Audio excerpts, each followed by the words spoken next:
Halo, selamat siang. Balik lagi nih sama saya. Kangen nggak kira-kira? Pede banget lu, Jas.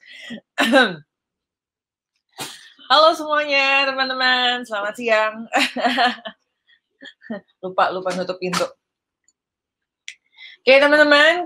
Selamat datang kembali buat teman-teman yang sudah siap, yang sudah ready, yang sudah nggak sabar lagi untuk menunggu session yang selanjutnya. Boleh tolong bantu saya komen ya, supaya saya tahu bahwa teman-teman sudah siap. Teman-teman mungkin yang nggak puasa udah sempat ngambil refreshment atau makanan atau snack dulu. Teman-teman yang puasa mungkin sempat break sebentar. Halo Pak Umar. Siap, oke.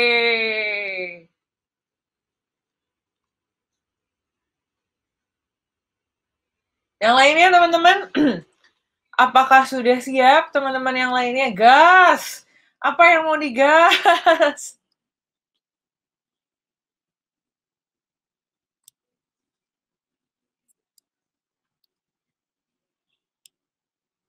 Tunggu sebentar, saya baru ingat ternyata saya belum melihat ini di YouTube. Jadi saya nggak tahu nih kalau ada komen-komen yang sudah masuk tapi belum ada. Oke, siap dari Sheila. Teman-teman yang lain gimana, mana suaranya ini? Teman-teman yang lain sudah siapkah? Kalau sudah siap kita akan mulai sesi selanjutnya, tapi kalau belum mungkin ya saya akan tungguin 1-2 menit mungkin buat teman-teman, siapa tahu tadi aduh Jas lagi ngambil Gojek nih atau lagi ngambil Grab nih, ngambil makanannya.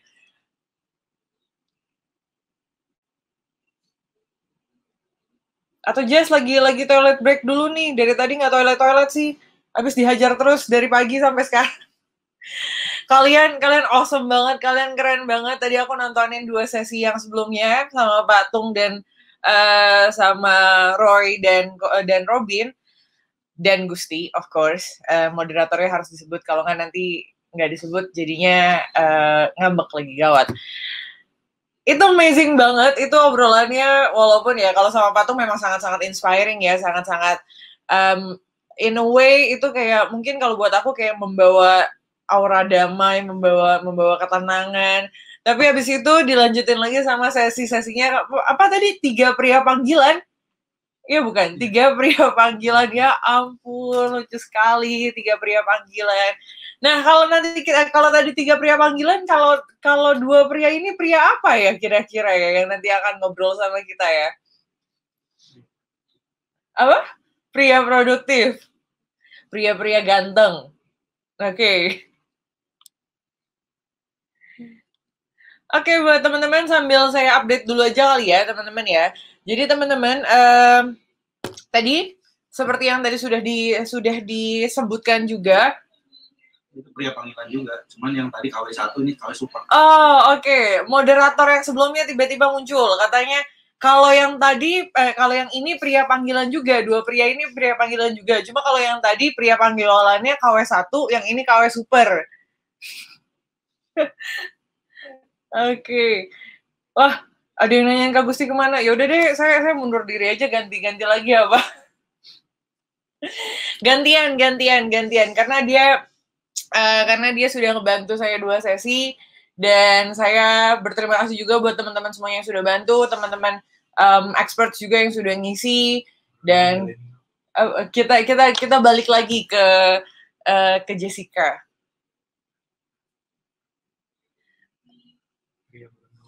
Pria berondong milenial, Jess. Oh my god. Yang satu milenial sih, yang satu lagi perlu kita ini kayaknya, perlu kita confirm milenial apa bukan. Anyway, oke, buat teman-teman yang baru gabung, buat teman-teman yang baru datang di sesi ini, baru join di sesi ini, selamat datang teman-teman. Selamat datang. Kalau yang baru pertama kali gabung, baru pertama kali join, perkenalkan nama saya Jessica Leona dari Alpha CEO, yang merupakan juga volunteer dari gerakan sosial dari Kita Untuk Nakes. Di mana gerakan sosial ini dari Kita Untuk Nakes ini adalah gerakan sosial yang dibentuk dari bulan Maret 2020, Dan sampai saat ini total uang dan nilai APD yang terkumpul sudah mencapai 2.025.106.458 rupiah. Lulus matematikanya Jessica bacanya. Dan donasi tersebut sudah disalurkan ke lebih dari 400 kota di seluruh Indonesia, 400 titik rumah sakit, puskesmas, dan unit kesehatan di seluruh Indonesia. Ini kayaknya moderator, ini kayaknya Jessica ya kebanyakan off, jadi udah error kayak. Oke. Dan hari ini live conference ini atau digital charity conference ini merupakan salah satu gerakan yang diusung juga oleh dari kita untuk Nakes, di mana melalui gerakan ini yang sudah dimulai dari 2 hari yang lalu, yaitu 12 sampai hari ini 14 Mei 2020, kita akan menghadirkan 30 speaker dan expert yang luar biasa yang akan membagikan insight, pengalaman, dan knowledge-nya sama kita, sama teman-teman semua yang di rumah, dengan tujuan untuk menggalang lebih banyak lagi dana untuk membantu para tenaga kesehatan dalam bentuk pengadaan APD. Karena balik lagi, APD itu sekarang kan disposable. Sementara tadi saat ini kan sudah ada 400 titik lebih yang kita bantu, tapi yang titik-titik yang awal-awal kita bantu, bahkan nggak usah bahkan titik yang awal, bahkan mungkin sebagian besar dari yang sudah kita bantu, sekarang itu pun juga tetap membutuhkan tambahan lagi APD, karena mereka disposable, mereka harus diganti, mereka harus ada yang baru lagi, dan mereka masih pakai itu setiap hari. Belum lagi ditambah dengan titik-titik yang belum terjangkau. Kalau nggak salah kemarin kita ngobrol-ngobrol juga lagi ada sesama volunteer, masih ada sekitar 300-an lagi titik kalau nggak salah yang belum terverifikasi dan belum terjangkau oleh dari kita untuk Nakes, yang mereka sudah memasukkan request bahwa mereka butuh APD. So please guys, if you have kalau teman-teman merasa bahwa acara ini membantu teman-teman, acara ini mengetuk hati teman-teman, upaya, effort, waktu, tenaga, dan insight yang dikasih sama para speaker, sama para expert ini membantu teman-teman in a way. Saya ingin mengetuk hati kalian juga untuk yuk kita sama-sama, yuk kita bantu para nakes yang ada di garda depan untuk yang berjuang melawan COVID-19 ini, supaya kita bisa sama-sama keluar dari COVID-19 ini dengan selamat melalui pengadaan APD tersebut. Again, nggak harus uang. Teman-teman bisa juga nyumbang dalam bentuk lainnya, mau langsung APD-nya boleh, mau ekspertisnya teman-teman boleh, mau networknya teman-teman boleh, mau jadi volunteer juga boleh. Langsung saja bisa kontak ke Instagramnya atau DM via DM Instagram @darikita_untuk_nakes. Dan semua infonya, semua info tentang donasi, teman-teman bisa cek di link dari kitauntuknakes.com. Oke. Nah, satu lagi saya lupa. Acara ini, walaupun memang tujuan utamanya adalah kita mau menggather donasi buat teman-teman nakes, tapi sengaja acara ini dibuat gratis, dibuat donasi serelanya, donasi sebisanya, donasi seadanya, nggak donasi pun juga sebenarnya nggak apa-apa, karena kita juga ingin ngebantu teman-teman yang ada di rumah, yang mungkin sekarang dengan adanya krisis ini, ada perubahan-perubahan dalam hidup teman-teman yang mungkin perubahannya kurang nyaman. Dalam arti mungkin pendapatannya berkurang, atau misalnya jadi kehilangan pekerjaan, atau dinamika kehidupannya jadi berubah. Dan mudah-mudahan dari insight, sharing, knowledge, dan experience yang dibagikan sama teman-teman expert di sini, itu bisa ngebantu teman-teman yang ada di rumah mendapatkan aha moment, mendapatkan kayak ide, apa yang harus kita lakukan selanjutnya, dan sekali lagi mendapatkan dukungan energi dan saluran energi yang disampaikan bukan cuma dari kita, bukan cuma dari saya, tapi juga dari 30 experts yang lainnya, dan juga dari teman-teman semua yang ada di rumah, dari audiens yang ada di rumah, yang sudah dengan semangatnya selalu berkomentar, selalu bertanya, aktif bertanya, dan selalu mensupport selama 3 hari ini.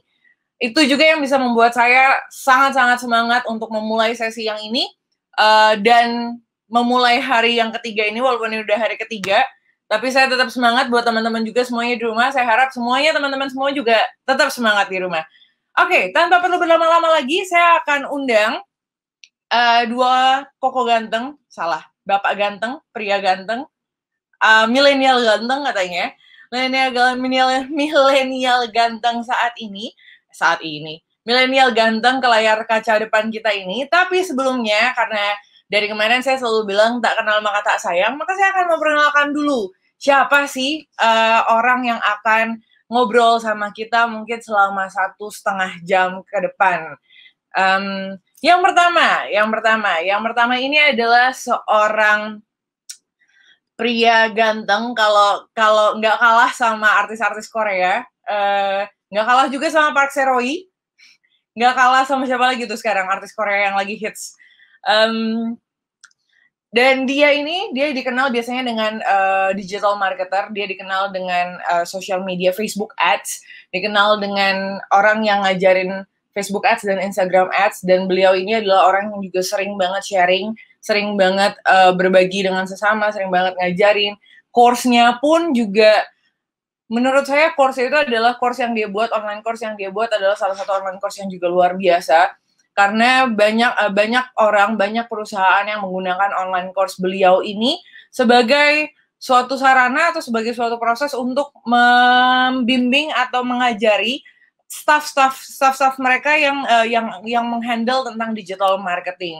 Dan karena orang ini tuh adalah seseorang yang perfeksionis juga. Jadi saya suka banget kalau ngelihat dia ngajar karena benar-benar rapi, terstruktur, dan ngelihat slide-nya beliau juga itu luar biasa. Makanya saya yakin teman-teman juga bisa belajar banyak dari pria satu ini. Langsung saja mungkin saya undang ke depan kita Ko Albert Leonardo. Mana? Hai Ko Albert, apa kabar? Halo, hai semuanya. Oke, Ko Albert sebentar ya, aku mau memperkenalkan pria ganteng yang satu lagi. Biar hari ini Jessica dikelilingi pria ganteng. Oke, yang satu lagi nggak kalah keren, nggak kalah kece, nggak kalah ganteng, umurnya masih lebih muda dari saya, tapi prestasinya, inspirasinya, dan achievement-nya dia sudah jauh luar biasa banget, dan dia juga nggak berhenti-hentinya untuk inspiring people melalui Instagram-nya dia. Belakangan ini dia lagi sering banget ngepost sama anaknya yang lucu itu, ya ampun. Terus salah satu postingan terakhirnya itu adalah dia sama anaknya lagi main-main tapi jangan dikasih tahu sama mamanya. Jadi itu adorable banget, itu lucu banget. Walaupun masih muda, beliau ini sudah punya berbagai macam bisnis, mulai dari, kalau teman-teman udah pernah dengar mungkin, mulai dari Hadi Kitchen, salad bar by Hadi Kitchen, terus ada fitness and health-nya, ada gym-nya, terus masih ada positive wear, terus ada apa lagi ya? Oh, juice and shake juga. Dan I think akan ada lagi brand-brand yang bermunculan dari pria satu ini juga. Langsung saja saya undang ke depan kita semuanya, Dennis Hadi. Hai, Den. Halo. Dennis, baik. Apa kabar kalian? Gila, anak lu lucu banget, ya ampun. Tadi di belakang, baru ke atas. Bilang papa mau live dulu ya, kamu ke atas dulu. Dipakein kacamata gitu, ya ampun. Udah gitu muka dia muka inosen gitu kan. Emang dasar bapaknya jahil kayaknya ya. Oke. Apa kabar, Den? Apa kabar? Gimana bisnis? Baik semua. Puji Tuhan baik. Lagi di rumah aja nih. Berapa bulan lancar. WFH gimana? Ada mengubah dinamika dari tim kah? Dari perusahaan kah? Ini kita langsung mulai nih. Nyantai, ini masih nyantai, tenang aja. Belum. Semuanya belum kok. Kalau WFH ya yang jelas pasti ada produktivitas jadi menurun sih sebenarnya. Karena efektivitas juga menurun sedikit karena ya mereka nggak ke kantor, kita komunikasi kan jadi lebih susah ya. Nggak ada yang bisa langsung direct message ibaratnya gitu. Jadi ya, tapi so far so good sih, masih oke lah. Masih bersyukur. I see. Kalau Ko Albert gimana kok? Tapi kayaknya kalau Ko Albert memang sudah melakukan ini udah dari lama ya kok ya? Ya, aku work from home udah berapa tahun ya? Udah 4 tahun sih kayaknya. Oke. Nah, hari ini kan kita akan ngobrolin productivity hacks. Kenapa aku masangin Ko Albert sama Dennis? Kenapa tim masangin Ko Albert sama Dennis? Karena I think ini akan jadi suatu diskusi yang menarik. Satu, Ko Albert dari latar belakang yang memang sudah lama melakukan remote working dan working from home. Satu lagi, Dennis kan memang terkenal dengan hustle-nya dan sering banget tuh nge-post video bareng timnya lagi meeting dan lain-lain, dan mungkin WFH ini adalah sesuatu yang baru buat Dennis dan timnya. Benar ya, Den ya? Lumayan baru. Oke. Nah, sebelum saya mulai, teman-teman, boleh ya, teman-teman kalau misalnya mau tanya, mau langsung tanya mau ke Ko Albert atau ke Dennis atau kedua-duanya, boleh ditanya, nggak masalah. Silahkan langsung tanya aja di kolom komen. Nanti saya akan pilih pertanyaan-pertanyaan dari teman-teman yang akan dijawab oleh Ko Albert dan Dennis. Tapi sekali lagi saya ngomong dulu nih di depan, mohon maaf semuanya kalau misalnya nggak semuanya bisa kejawab karena waktunya terbatas, dan saya tetap pengen semua orang dapat kesempatan dan semua orang bisa inspired dari acara ini dan dari sesi ini. Oke, nah dua-duanya panutan tuh kata Leonardo. Thank you. Kata Gusti disuruh goyang kok. Gusti dulu. Jadi sana ya. Udah tadi kan ada goyang. Kalau dilihat ada di back ada di backstage ya. Oke. Langsung aja kali ya. Kita mulai aja kali ya. During pandemic ini, dari selama pandemi ini kan pasti banyak banget nih produktivitas dan banyak bisnis owners dan entrepreneurs lainnya yang mungkin berubah, baik itu menurun maupun bertambah maksimal secara produktivitasnya. Nah, kalau dari Ko Albert dan Dennis, tadi kan Dennis sudah sempat jawab kan ya, kalau Dennis agak terpengaruh gitu kan, agak sedikit berkurang. Kalau dari Ko Albert, so far biasa aja kah atau ternyata tetap ada perubahan atau gimana kok? Kalau saya personal schedule kan memang udah terbiasa dari work from home ya. Paling kalau tim memang selama ini kami mixture, ada tim yang kami juga ada tim dari Philippines, ada tim yang dari Indo, itu mereka normally itu masuk office, tapi memang sebelum pandemi ini bulan 1 kemarin kita udah work from home. Dan memang kendala work from home itu kelihatan ketika biasanya kalau kita ada working hours ya jam 9 sampai jam 6 sampai jam 5, terus mereka kerjaan itu selesai tepat waktu. Tapi begitu work from home terus molor, yang harusnya sore bisa selesai jadi malam gitu. Jadi memang manajer saya yang kebetulan ngurus operasional itu mereka harus biasakan sih. Jadi minta mereka harus tetap on time gitu walaupun from home. Mudah-mudahan sekarang udah mulai lancar ya. Oke. Sebelum nanti kita masuk ke teknisnya, karena aku penasaran banget gimana tips-tipsnya Ko Albert dengan mengatur tim dari rumah ini. Tapi sebelumnya mungkin aku tanya ke Dennis dulu. Kan tadi Dennis bilang bahwa sedikit ada penurunan produktivitas lah. Boleh dijelasin nggak sih, Dan, kira-kira tuh seperti apa sih penurunan produktivitasnya? Seperti apa WFH ini mempengaruhi kinerjanya tim Dennis? Oke, kalau diceritain panjang sih bakal panjang banget. Cuman kan kalau bisnis aku kan buat member yang join, member atau apa sih kita sebutnya?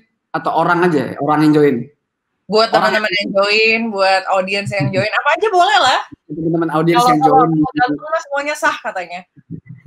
Di live ini, kalau belum tahu, bisnis gue kan di bidang pertama Hadi Kitchen Healthy Catering, itu catering, kita antar delivery, and then baru yang kedua itu restoran salad bar, itu yang ada di mall-mall. Habis itu ada baju juga, and then juice and shake kan nanti baru. Nah, jadi kalau ditanya mengaruh atau enggak, sangat-sangat terpengaruh dan terdampak sekali. Karena apa? Pertama, yang paling terpengaruh adalah restoran yang dalam mall. Mall tutup kan, jadi gimana coba? Mau WFH tapi tetap kita nggak bisa masakin buat orang, ibaratnya gitu. Jadi kalau terdampak itu kita tahun 2019 itu kita growing setengah mati lah, growing banget. Kita planning banyak banget planning kita yang kita mau lakuin di 2020. Tapi terpaksa karena ada corona ini kita harus ganti semua planning itu. Karena kalau kita sebut cara pandang kita di tahun 2019 dan sebelumnya mungkin akan berbeda di 2020 dan ke depan. Jadi kalau terpengaruh tuh sangat-sangat terpengaruh. Nanti harus ada keluar produk-produk yang lebih friendly untuk COVID-19 ini gitu sih. Tapi so far secara kayak tadi yang salad bar itu terpengaruh berapa persennya, Dan? Boleh di-share nggak? Biar ada gambaran buat teman-teman. Salad bar aku punya 10 cabang yang sudah buka, yang sudah open, yang sudah ya udah operasional 10 dan 8 dari 10 itu udah di dalam mall dan mallnya tutup. Jadi kalau bisa dibilang restoran itu udah mati, maksudnya udah terganggu sekali. Cuman kita nanti sekarang lagi proses untuk namanya kita punya problem, lalu kita harus ada solusi. Solusi lagi kita buat untuk masuk ke cloud kitchen. Jadi mereka tetap bisa order tanpa kita buka di mall. Itu baru restoran gitu sih. Tapi kalau catering, puji Tuhan masih berjalan. Catering masih berjalan, Positive Wear juga berarti masih ya? Masih, cuman pasti ada terganggu sedikit karena bisnis model kita yang tadinya dibuat normal di 2019 ke belakang, tapi 2020 ini kondisi sudah sangat berbeda. Needs-nya customer itu udah berbeda, jadi kita harus keep sesuatu untuk kembali lagi seperti semula gitu sih. Oh, kalau aku nggak salah tadi jam 12 tuh ada special discount ya untuk Positive Wear ya. Jadi ya, 50.000, benar gak sih? Betul. Salah satu dari Positive Wear. Ya, sebenarnya sih pandemi ini lumayan mengefek sekali ke bisnis aku sih. Jadi tetap harus positive thinking di mana kita ada problem dan kita harus temuin solusinya. Pasti ada solusinya itu langsung. Kalau gym dan tutup? Tutup, pasti tutup. Kalau kan nggak boleh kumpul. Dine in aja restoran, 2 restoran yang buka di Ruko itu nggak boleh dine in kan. Jadi harus tutup kayak gitu-gituan. I see. Oke. Nah, aku move ke Ko Albert dulu. Nah, kalau tadi kan Ko Albert bilang bahwa tetap ada nih perubahan, tetap ada perbedaan antara yang tadinya sebelum COVID-19 ini sama setelah COVID-19 ini. Boleh di-share nggak sih kok dulu kalau Ko Albert sendiri ketika work from home itu tips-tips dalam remote working sama tim Koko yang ada di berbagai macam kota, bahkan berbagai macam negara, karena kan ada yang di Philippines kan ya. Itu tuh seperti apa aja sih yang biasa Koko lakukan dan workflow-nya tuh seperti apa sih? Kalau kebetulan manajemen tim itu aku ada tim yang mungkin Jessica juga kenal. Itu dia yang ngurus operasional. Jadi mostly memang detail operasional dia yang handle. Ya basically kami ada menggunakan tool, kalau misalnya seperti yang dari negara lain, itu kami cara cek performansinya itu lewat Hubstaff. Jadi hubstaff.com itu tools yang bisa track mereka itu kerja di depan komputer atau laptop itu berapa jam. Dan tool itu juga bisa ngerekord screen mereka. Jadi ketika mereka kerja, itu mereka harus on Hubstaff itu, jadi mulai record. Jadi kapan aja kita mau cek jam kerja mereka itu bisa. Dan juga nanti payment mereka ya based on the hour track gitu. Kalau misal platform komunikasi utamanya kok? Biasa kami as simple as WhatsApp, Skype, 2 itu sih mostly. Skype and WhatsApp.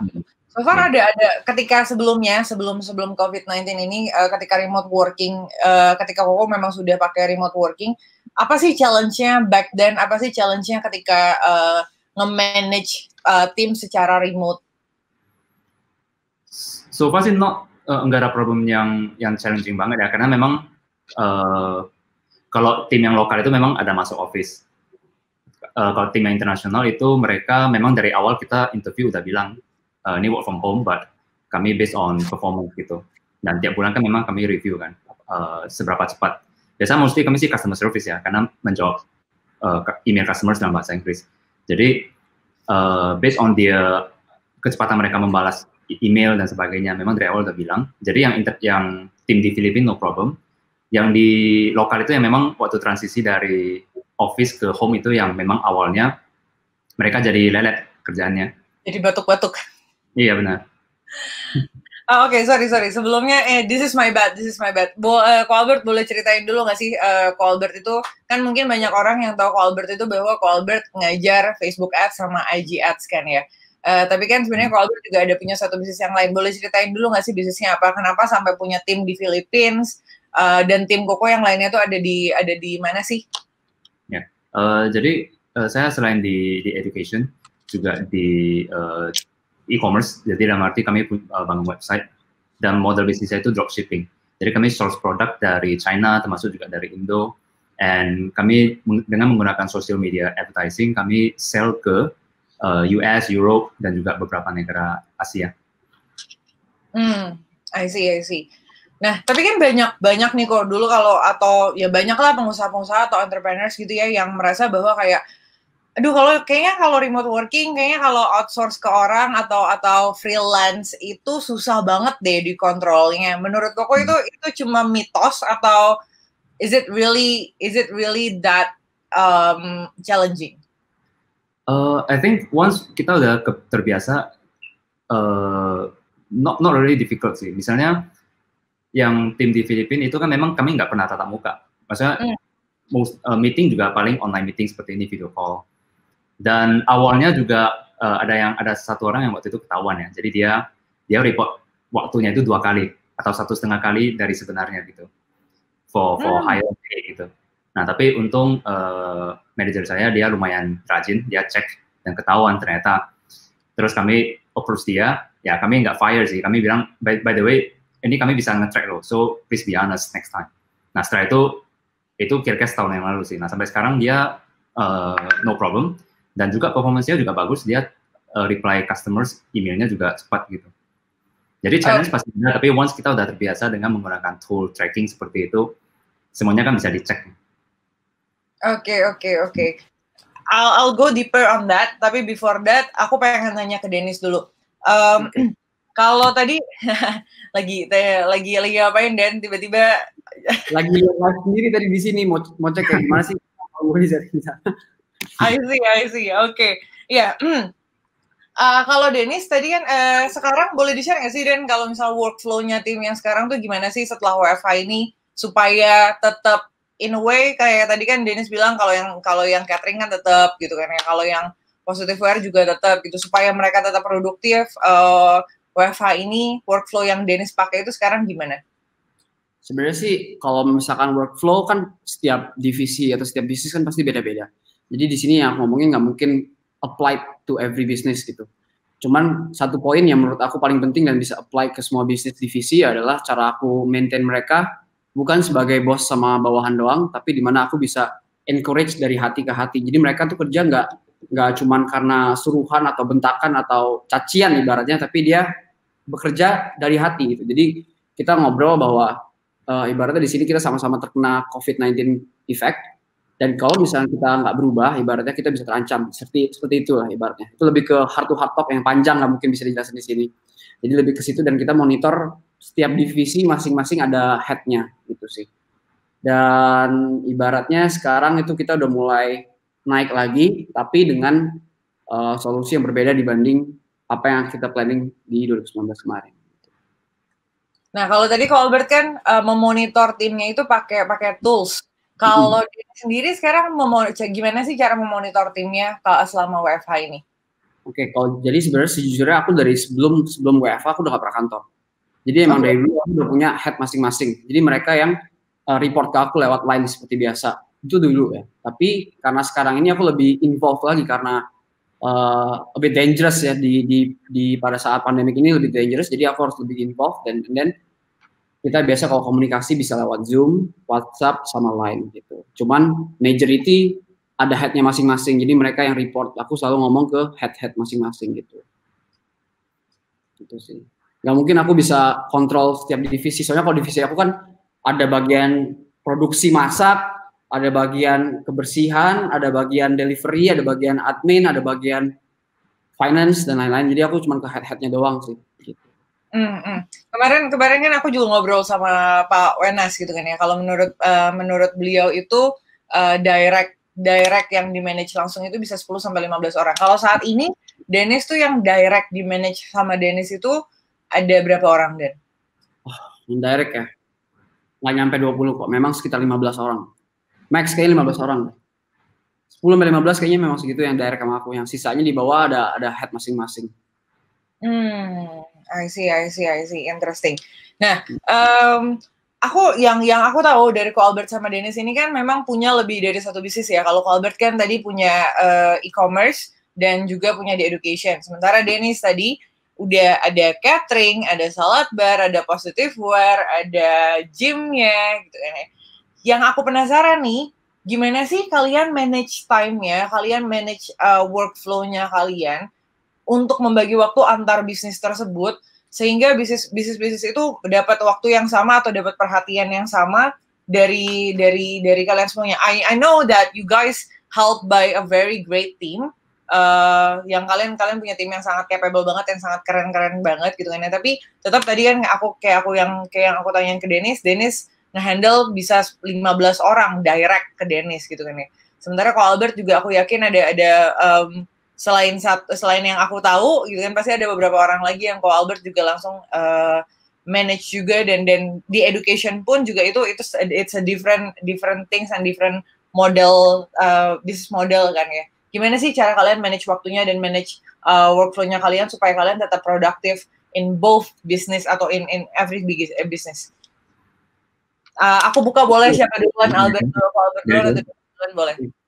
Kalau aku sih sebenarnya gini, aku belajar kan aku bukan dari background bisnis, jadi aku benar nggak ada background bisnis, nggak ada pelajaran bisnis sama sekali. Kita benar-benar belajar dari learning, experience, gagal udah sering. Jadi dulu itu aku cuma punya mindset di mana kalau gue yang kerjain pasti lebih better dibanding bawahan. Dulu aku punya mindset seperti itu. Tapi memang mungkin beberapa benar, karena mungkin aku yang lebih mengerti produk dibanding bawahan. Mau kayak gimana pun aku explain.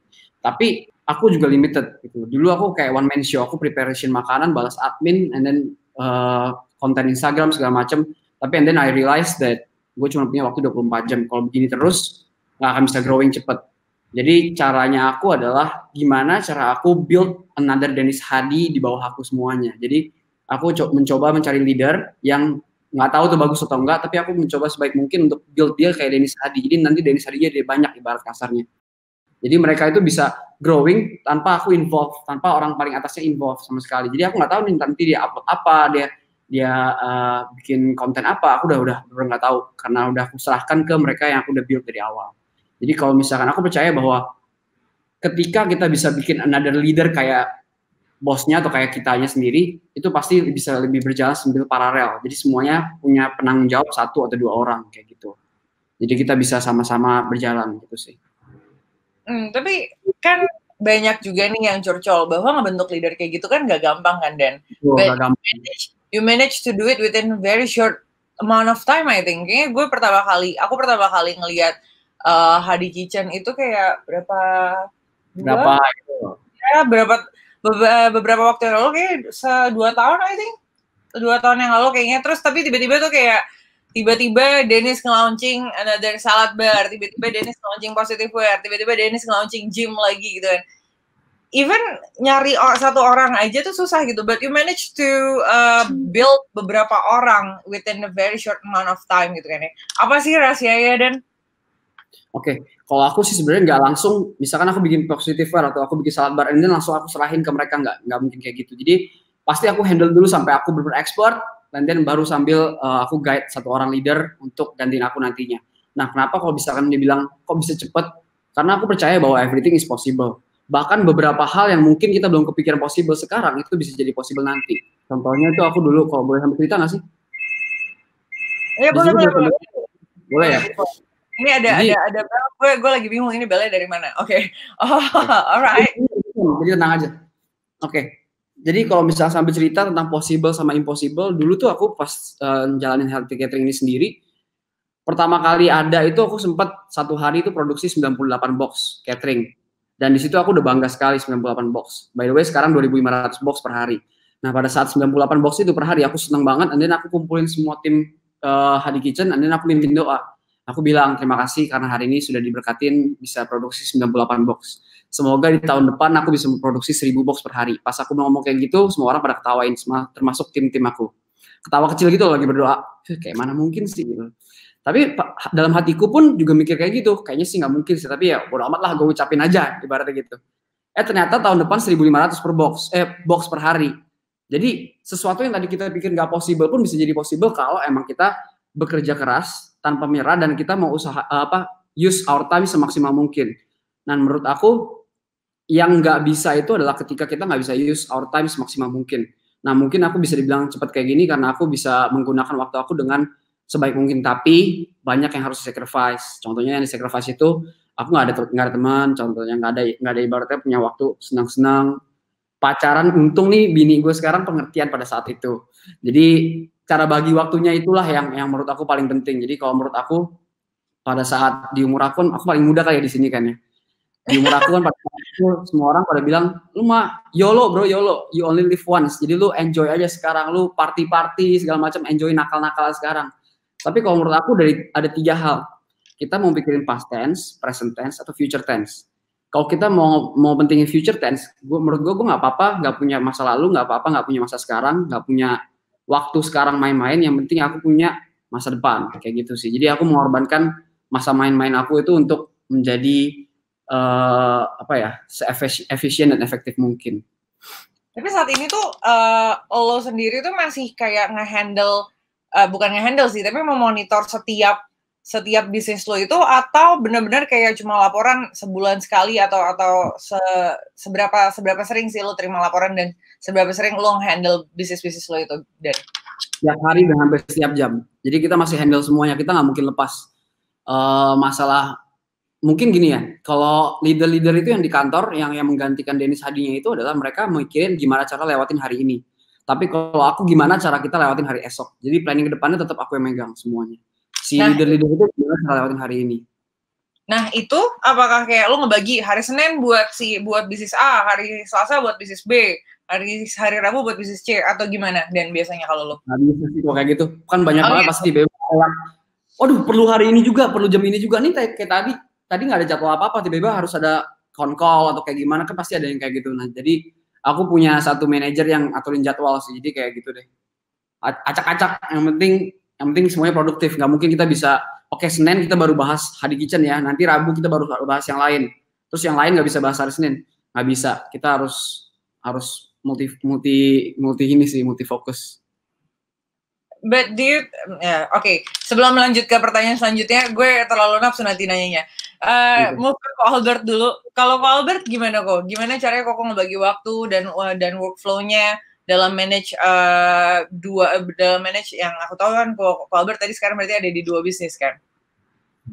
Ya kalau tim aku sih mungkin nggak sebesar Dennis ya, karena kami juga main online, jadi scalability-nya juga lewat online, jadi tim nggak perlu terlalu banyak. So basically kalau operasional seperti yang saya bilang itu saya punya head atau manager yang handle. Kalau mungkin aku bisa sharing dari personal saya sendiri, kalau handle work itu juga sama ya, nggak ada pembagian Senin ngapain, Selasa ngapain gitu, karena sekarang staff datang itu nggak tentu gitu. Jadi yang penting menurut saya itu manajemen energi ya.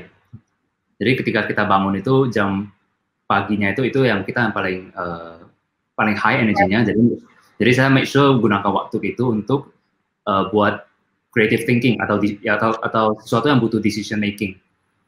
Nah, jadi biasa udah sampai jam 11 jam 12 itu kan mulai agak lelah nih, udah makan siang. Nah, waktu itu baru aku gunakan untuk administrative works. Jadi ya kayak seperti itu. And then sorenya biasa aku biasakan ada nap 10 to 15 minutes. And after that, the energy level is high again, and then aku gunakan lagi waktu itu untuk creative decision. Nah, pokoknya begitu energi lagi high, kita gunakan untuk yang decision making. Tapi kalau misalnya energi lagi low, kita gunakan untuk ya administrative lah atau operasional gitu. I see. Kan kok ada yang di luar, yang di Philippines kan ya, berarti kan sebenarnya ada perbedaan jam, walaupun mungkin nggak seberapa ya. Atau Philippines sebenarnya sih? Philippines tuh ada perbedaan jam nggak? Correct me if I'm wrong. Kami nggak pernah, I think 1 jam sih.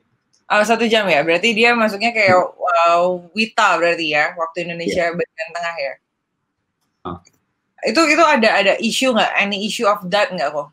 Nggak ada sih, karena kami juga nggak batasi waktu ya, tim harus sekarang kalau dia punya kerjaan atau dia lagi ngantar anak ke sekolah atau apa di jam kerja juga kami no problem, karena kami lebih ke yang penting lu deliver hasil, dan in 24 hours lu harus reply message-nya atau emailnya customers. Jadi kadang dia juga malam bisa, kami kalau perlu dia update something di malam juga dia bisa update. Jadi totally nggak ada waktu dia harus muncul kapan gitu.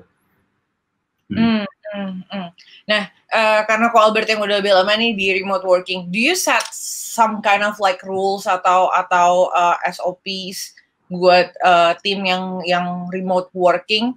Dan boleh di-share nggak kira-kira kayak set of rules-nya kira-kira yang di satu apa aja sih? Karena kan balik lagi kalau misalnya orang ada di kantor di depan kita bisa tahu gitu kan mereka lagi ngapain, mereka mau ngapain, mereka ngambil mereka ketika istirahat, mereka istirahatnya berapa lama, that when you ketika kita remote working, ketika kita hire freelance kan it cannot be done kan. Gimana kok? Enggak ada SOP gimana juga sih, yang penting kita beritahu seperti tadi kan, in customer service lo harus reply in 24 hours. Jadi kita cek kalau misalnya kenapa nih ada head aku yang dia cek. Jadi kalau in 24 hours email ini belum reply kenapa gitu. Nah, kalau memang masih sering terjadi, kita udah tegur, masih sering terjadi ya kita fire. Other than that, ya paling kalau misalnya ada job, misalnya job design, ya kita beritahu job design ini harus selesai dalam 3 hari. So basically time based sih gitu.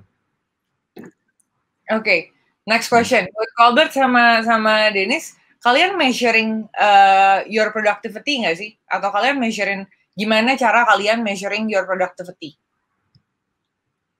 Maksudnya kalau gimana cara kita tahu kita produktif gitu ya?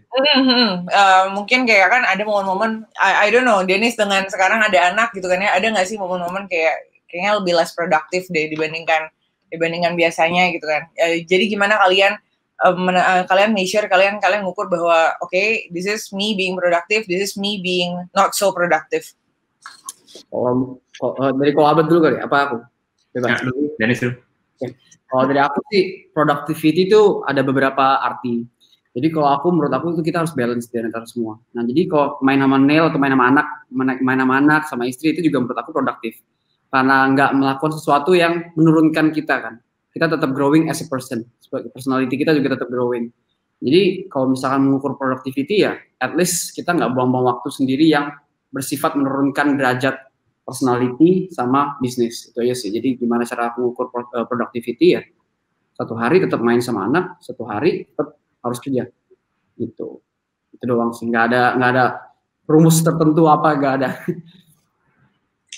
Oke, interesting. Itu maksudnya itu pandangan baru ya, karena kan kadang orang bilang bahwa kayak, oh ya productivity is all about work gitu kan. Tapi buat Dennis, main sama anak sama istri pun juga it's kind of productivity in the other side of life gitu kan, di other aspect of life.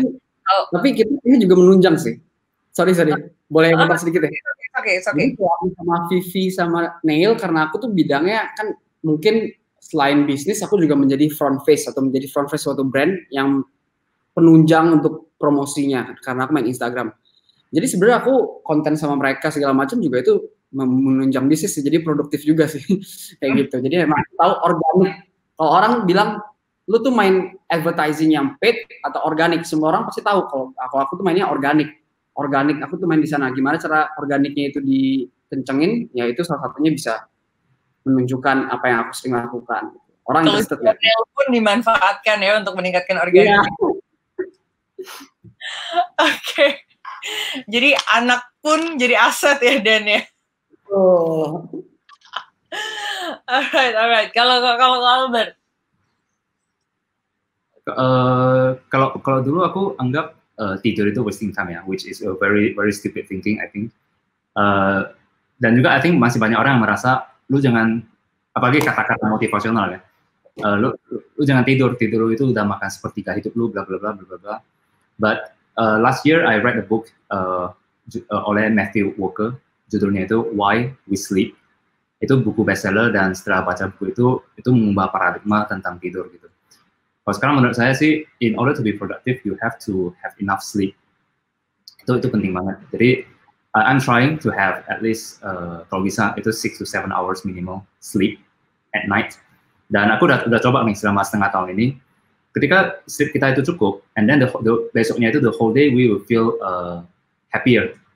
Dan it's like, beda lah dibandingkan dengan kita cuma tidur 3-4 jam yang menurut kita itu lebih produktif karena jam kerja kita lebih panjang. But dengan tidur cuma 3-4 jam itu kita merasa itu cloudy banget pikirannya, dan malah sebenarnya nggak produktif. Kita merasa kita produktif, tapi sebenarnya enggak. Jadi menurut saya kalau mau produktif itu make sure you have enough sleep gitu. Dan aku juga ada pakai Oura Ring ini untuk nge-track my sleep gitu, to make sure that I have quality sleep. Sorry Colbert, tadi tuh ada yang nanya, tools tadi yang Colbert pakai, namanya apa, bisa di-spell nggak? Mungkin supaya orang nggak salah. Aku lihat ini ada yang udah jawab sama Joy Chandra. Hub Stuff. HUB. Hub. HUB? Stuff. dari pekerja staff. Oh, HUB staff. Ada. Staff. Double F. Gimana Oke. sih lihat komennya? Oh di Ngeliat. sini. Ya. Ya ampun, dari tadi Lu nggak lihat komennya? ini lihat. Oh ternyata ini, ya ampun.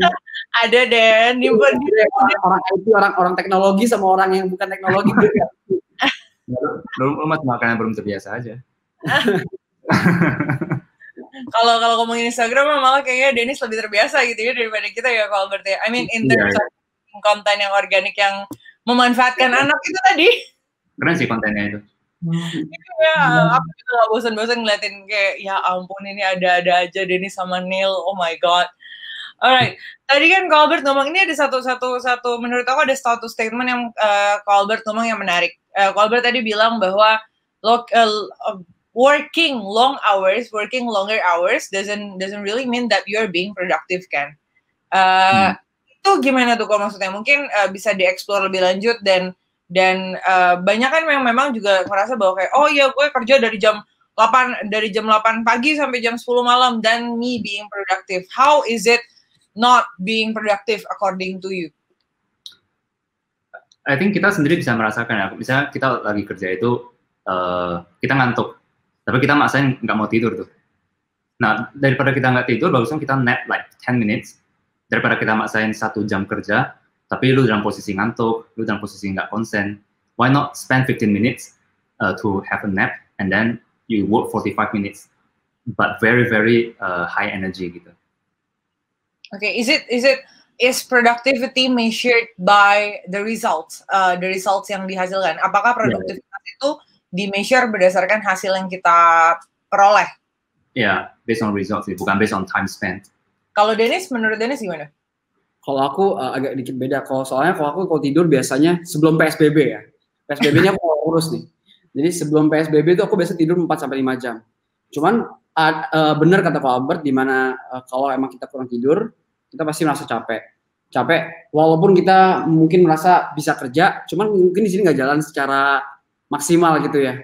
Maksudnya dia nggak bisa berjalan sepinter biasanya ibarat gitu. Cuman bagi beberapa orang yang sudah terbiasa, kalau aku sih, aku mau nggak pakai alarm pun maksimal lagi PSBB ini, paling siang aku cuma tidur 6 jam.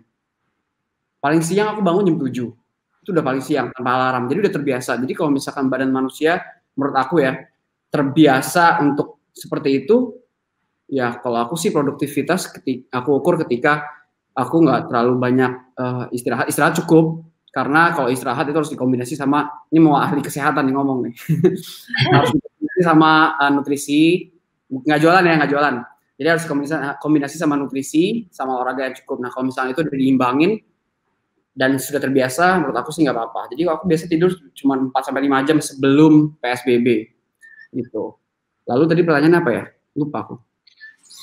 Di-measure by hasil nggak? Produktivitas itu tuh di-measure by hasil nggak? Ini menurut aku bagus ya. Jadi produktivitas menurut aku nggak di-measure dari hasil. Karena mau seberapapun, kadang-terkadang ketika kita bekerja secara produktif atau secara maksimal, belum tentu hasilnya itu maksimal. Tidak ada yang bisa menjanjikan. Kita bisa berharap untuk segala effort yang kita berikan menghasilkan sesuatu di masa depan. Tapi tidak ada yang bisa menjanjikan. Bisa aja kita gagal. Itu yang sering aku rasain. Tapi bukan berarti kita gagal as in nggak berfungsi apapun, tapi kita belajar dari sesuatu. Jadi kalau aku tuh selalu mikir orang-orang yang gagal atau dia udah berusaha tapi gagal, mereka langsung down. Ya bro, kita sama. Jangan lihat Dennis Hadi sebagai orang yang selalu sukses di planning apapun yang dia buat. Banyak banget planning yang aku udah buat. Kayak contohnya kemarin 2019 aku planning panjang lebar, tiba-tiba COVID-19 langsung kibas semuanya. Jadi ketika kita bekerja secara maksimal, belum tentu itu menghasilkan sesuatu yang baik. Tapi kita cuma bisa berharap, do the best and give it the rest to God, berarti gitu. Nah kalau produktivitas aku ukurnya dari apa yang kita bisa pelajari dari setiap lesson, dari setiap aktivitas gitu sih. Bukan dari results, tapi dari setiap apa yang bisa kita pelajari. Walaupun gagal, kita bisa learn sesuatu. Gitu kalau dari aku. Oke, itu sesuatu yang menarik karena kan aku lebih banyak mendengar bahwa kayak productivity itu measured by results, tapi Dennis punya pandangan yang lain yang menurut aku juga salah satu pandangan yang menarik, I think.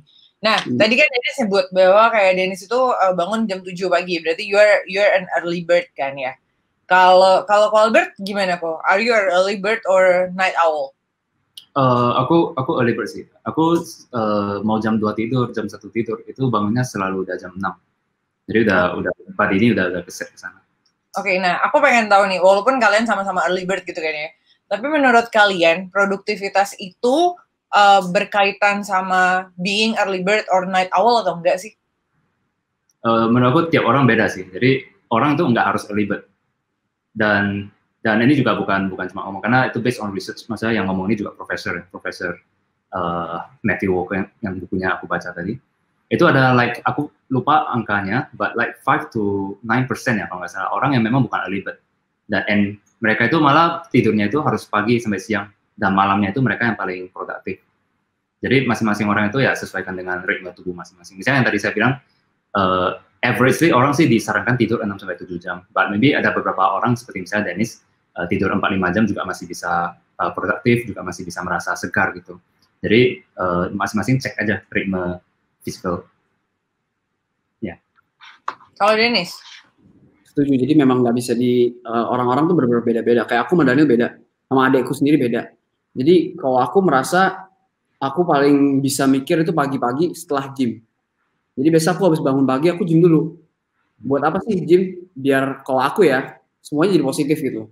Keluar keringat jadi semangat, jadi semuanya serba positif. Ketika kita positif, aku lebih gampang mencerna sesuatu atau berpikir akan suatu planning. Tapi ketika kita udah terkumpul selalu terlalu banyak negatif, kalau aku kenapa sih nggak mau kerja malam, produktivitasnya nggak mau di malam? Karena during the day bisa aja aku terefek sama mood. Entah ada masalah di sesuatu bisnis atau di masalah di sesuatu orang bagaimana, itu efek ke otak aku. Jadi kalau sekalinya aku negatif susah untuk mencerna sesuatu. Jadi aku kenapa pilih pagi ya, salah satunya karena itu sih kalau aku. Tapi beda-beda sih, again orang-orang berbeda-beda. Kadang ada orang yang pagi-pagi benar-benar nggak bisa mikir gini-gini doang. Bisa mikirnya pas malam gitu kan. Jadi ya nggak bisa disalahin apapun. Oke, ini nggak bermaksud menyinggung siapapun ya kok ya, walaupun mungkin di sini ada perbedaan generasi. Menurut kalian, menurut Albert dan Dennis, produktivitas itu berkaitan sama umur nggak sih? Banyak orang yang bilang kayak, iya, gue kan udah tua, beda lah sama yang muda gitu, misalnya gitu. Ya, menurut kalian gimana? Kalau menurut aku sih, mau nggak mau, sebenarnya muna nggak muna, umur tuh pasti limitin sesuatu dari kita. Udah pasti. Orang tua butuh nutrisi lebih bagus, butuh tidur yang pasti jauh lebih cukup. Udah nggak se-energetic anak muda. Tapi again tidak bisa dijadikan alasan untuk dia menjadi kegagalan. Menurut aku sih gitu. Semua orang punya chance yang sama untuk sukses. Cuman ya itu dia, kita punya cara yang berbeda. Dan anak muda punya higher chance untuk menenagakan tenaga kerjanya. Kan selagi masih muda, masih energetik. Itu sih kalau dari aku. Tapi sejujurnya nih ya, sampai kapan sih kita mau kerja? To be honest, aku memang sekarang semangat banget nih karena paling muda kan di sini kan, semangat banget. Tapi apakah kita mau spend our lifetime semua untuk kerja? Pasti kebanyakan orang at the end bilang enggak. Dia mau kerja sekarang biar bersenang-senang kemudian. Nah itu ada benernya. Jadi kalau misalkan kita ditanya, kita harus kerja keras. Sebenarnya salah. Kita harus kerja pintar. Dimana saat kita tidur, uang itu mengalir terus. Jadi uang nyari kita, bukan kita mencari uang seterusnya gitu loh. Jadi kenapa sih kita bikin bisnis? Biar bisnis itu bisa jalan buat Neil, buat anak aku nanti. Misalkan anakku tinggal jalanin, itu kan udah kayak ibaratnya aku nggak usah kerja semaksimal sekarang, tapi masih flowing kan. Itu yang aku bikin adalah itu bisnis yang bisa uang mencari kita gitu sih. Oke, kalau ke Albert, ini Dennis dari tadi nyebutin terus kalau misalnya dia yang paling muda, lama-lama bisa tua di sini ya. Tapi kayaknya kita nggak jauh deh. Masa jauh sih umurnya? Nggak jauh. Gue kan tidak mau menyinggung yang jauh. Maksudnya aku, Jess? Enggak kok, bukan kok, Gusti. Oh, Gusti ya. Aku I mean physical pasti, kalau umur pasti pengaruh ya, itu udah logika lah ya. Tapi juga jangan sampai, karena banyak orang nih mengambil umur sebagai alasan untuk tidak, misalnya udah deh aku udah umur 30-an, udah 40, 50, udah deh nggak usah nge-gym deh. and they are fine with the apps being buncit gitu kan. I mean jangan jadi alasan dan juga jangan jadi alasan aku udah umurnya udah berapa, udah 50, udah deh aku nggak usah pelajari teknologi, nggak usah pelajari internet online seperti itu. Karena I think pada akhirnya you are limiting yourself dengan berpikiran seperti itu kan. Dan juga dengan teknologi, menurut saya sih gini, dengan teknologi sekarang ini dan kedepannya saya yakin banget itu akan mempunyai kemampuan untuk membantu kita lock age kita. Misalnya kita bisa aja nanti udah umur 40-50 dan we still look like 30, like 40 gitu. And our job now ya try to maintain our youth selagi bisa, sleep well, eat well, exercise. Jadi ketika nanti teknologi itu udah massively produce ya kita bisa dapat benefit itu. Interesting. Ya boleh, silakan. Yang paling muda. No. Karena yang paling muda di sini mau ngomong sesuatu. Jadi aku tuh selalu mikir gini, banyak dengar orang-orang tuh bilang, enak bagi misalkan youtuber enak, terkenal atau mereka terakhir kaya atau gimana dia menjadikan sesuatu alasan untuk mereka tidak sukses, ibaratnya gitu. Banyak banget yang seperti alasan seperti itu. Aku aja dibilang aku bukan dari orang kaya aja dibilang dari orang kaya, ibaratnya kayak gitu loh. Jadi menurut aku banyak orang mencari alasan sesuatu untuk dia menemukan alasan untuk tidak bekerja atau tidak sukses. Padahal yang mestinya kita wake him up atau wake them up itu adalah oke, kalau memang dia artis makanya dia dapat duit banyak. Sekarang what are you gonna do about it? Lu bukan artis, lu bukan dari orang kaya. Ya udah lu lakuin sesuatu yang bisa jadi kesana juga gitu. Karena semua orang pasti bisa. Ibaratnya gitu. Jadi kalau mereka ngomong enak ya orang yang terlahir kaya, mereka nggak usah harus ngapa-ngapain, udah bisa tajir segala macam. Bro, kita dari orang miskin juga bisa jadi kaya. Gue tuh bukan dari orang kaya.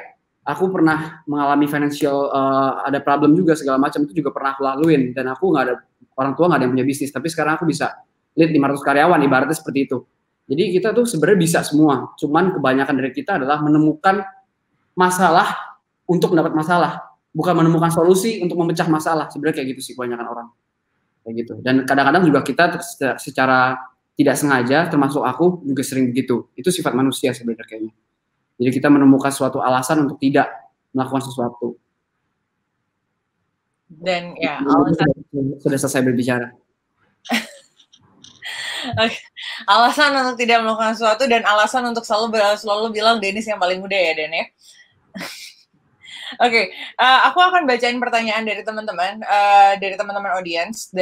Cuma teman-teman audiens mungkin pertanyaan yang aku duluin adalah pertanyaan yang berkaitan sama productivity. Kalau kita nanti masih ada waktu, mungkin aku akan buka untuk pertanyaan yang aku akan bacain pertanyaan-pertanyaan yang mungkin nggak langsung related to productivity ya. Ini pertanyaan dari Ferry SHC. Bagaimana Dennis? Ini sebenarnya mungkin tadi kita udah sempat bahas, cuma mungkin lebih ada teman-teman yang masih penasaran, masih pengen lebih menggali lebih jauh lagi. Dari Ferry SHC, bagaimana cara Dennis membagi fokus dan waktunya saat ini supaya tetap fokus dan outputnya tetap maksimal, mengingat sudah ada beberapa brand yang udah jalan dan yang baru akan jalan? Sebenarnya tadi udah dijawab sih memang ya. Jadi ibaratnya kita again untuk Mas Ferry SHC ya tadi udah aku jawab. Kalau apa yang aku lakuin adalah kita harus cari leader untuk menjalankan sesuatu tanpa kita suruh lagi. Jadi kita harus build dia sebagai leader yang benar-benar berjalan tanpa disuruh. Kalau misalnya karyawan, aku selalu bagi ini. Sorry to say kalau ada tersinggung, maaf. Tapi ini aku selalu levelin adalah staff paling bawah, leader, sama bos. Nah staff paling bawah itu adalah kerja yang nungguin jam 5 sore pulang. Nah kalau yang leader, dia harus tanpa disuruh sudah bekerja tanpa kita suruh. Jadi mereka tuh bantu kita untuk growing as a whole family. Nah kita harus temuin adalah cari orang-orang seperti itu atau didik mereka dari staff biasa menjadi leader yang bisa kita gunakan. Jadi kita bisa fokus ke satu hal, mereka bisa fokus ke beberapa hal yang beda gitu sih kalau aku. Oke, delegasi lah ya. Delegasi jadi intinya ya kalau buat Dennis ya. Alright, moving to next question. Ini pertanyaan buat Ko Albert dari Vivi Kusuma. Hai Ko Albert, mau tanya gimana caranya remote working bisa lebih efektif untuk deliver result without having to do call or alignment within different team function all day. Thank you.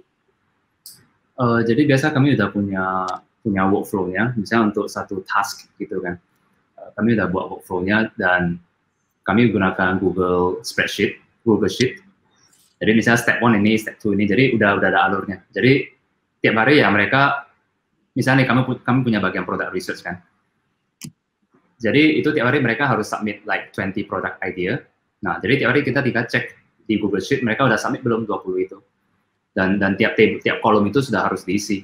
Nah, kalau misalnya mereka nggak isi, baru kita call, why, kenapa nih belum selesai. Nah, as long as mereka ngisi itu, then we don't need to have any conference call. Aku juga orangnya males call sih sebenarnya, males meeting. Jadi kalau nggak perlu ya kita nggak meeting sih. Jadi basically buat workflow, buat SOP, dan workflow itu bisa dilihat bersama. Dalam hal ini menggunakan Google Sheet.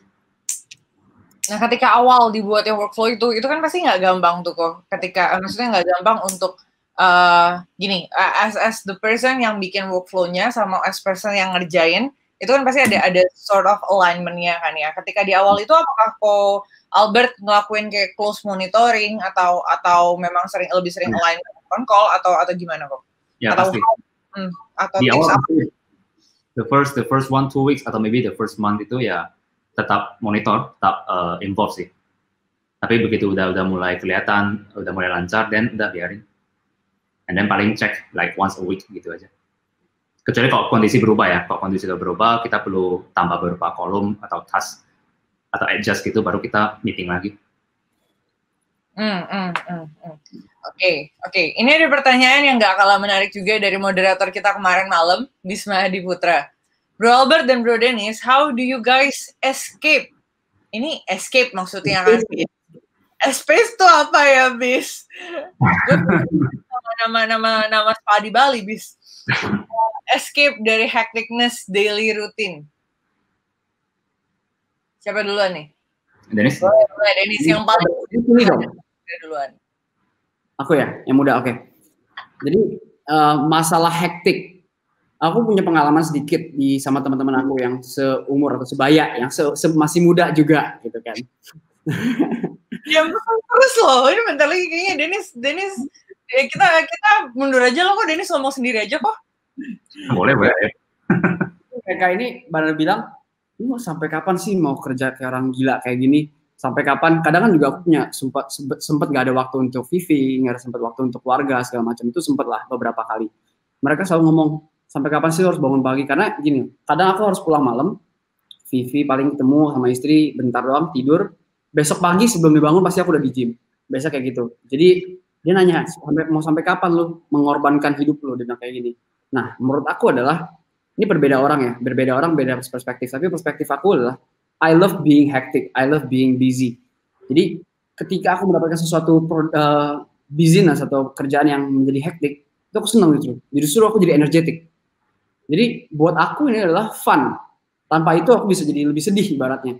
Jadi kalau pertanyaannya adalah, how do you guys escape dari hecticness daily routine? Aku nggak mau escape. Justru aku mencari itu. Kalau misalkan aku nggak ada kerjaan, aku akan cari kerjaan sampai aku produktif. Ibaratnya kayak gitu. Contoh dikata orang bilang, emang lu nggak ada waktu sama sekali, nggak bisa ketemu teman-teman atau gimana? Ada. Waktu kosong tuh pasti ada. Tapi ketika aku nggak ada meeting, nggak ada apapun, ada waktu kosong, aku pakai waktu kosong itu cuman untuk sendiri berpikir apa bagusnya ke depan. Aku harus lakuin apa ke depan. Intinya planning. Jadi kayak gitu sih. Oke, mungkin aku refresh sedikit kali ya. Mungkin salah satu yang mau ditanyain Bisma di sini adalah kalau misalnya nih udah mumet, udah overwork, udah otak panas nih gitu kan ya. Biasanya caranya Dennis dulu deh. Caranya Dennis escaping atau bukan escaping ya. Caranya Dennis untuk kayak relax itu gimana sih? Kalau aku pasti cari sesuatu yang aku senang. Aku suka olahraga. Ya udah aku gym. Karena waktu gym, aku bisa 30 menit, 1 jam itu benar nggak mikirin kerjaan sama sekali. Kayak gitu. Jadi cari yang kalian suka.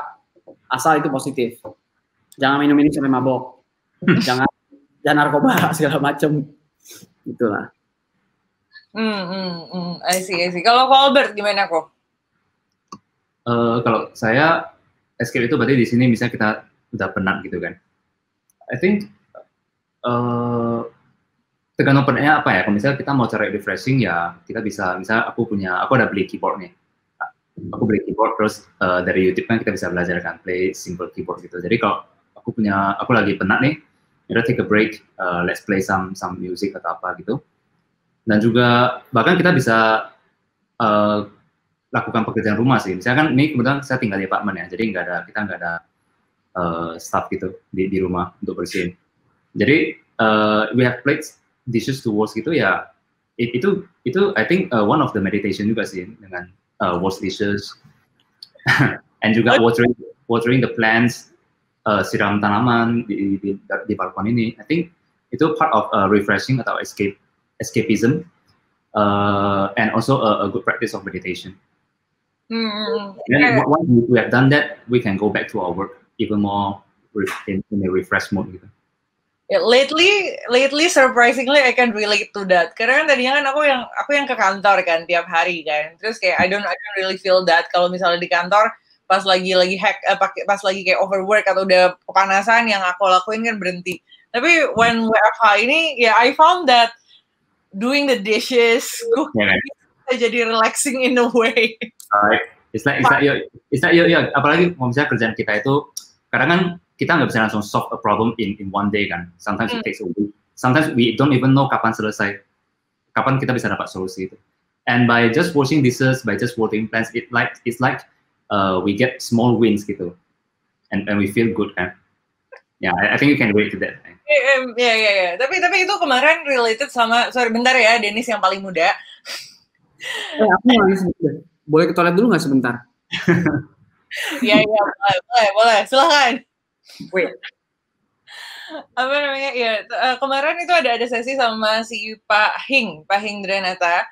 Dia bilang bahwa kayak ketika misalnya kita lagi hektik, lagi punya banyak kerjaan, somehow someway ketika kita nonton atau ketika kita malah main game, itu bukannya relieving tapi malah stress gitu kan. Kenapa stress? Karena you don't feel like you're doing something